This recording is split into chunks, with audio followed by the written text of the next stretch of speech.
এক জীবনের সব হাহাকার বুকে নিয়ে অভিশাপ তোমাকে দিলাম। তুমি সুখী হবে, খুব সুখী হবে। বেদনা আমাকে নিয়ে শৈশব খেলেছে তুমুল, আর তিলে তিলে শিখিয়েছে সহনশীলতা।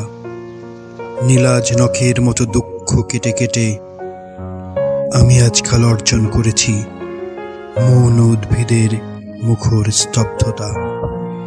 ওলো উল্লাসিনী, না জেনে শুনেই কেন দিতে গেলে টোকা? তুমি আর কি বেদনা দেবে, কত টাকা দেবে? বালখিল্যে খেলায় আমার চেয়েও বেশি তুমিই হারাবে। এক জীবনের সব হাহাকার বুকে নিয়ে অভিশাপ তোমাকে দিলাম। তুমি সুখী হবে, ব্রহ্মপুত্রের মেয়ে দেখে নিও, খুব সুখী হবে, সুখী হবে, সুখী হবে।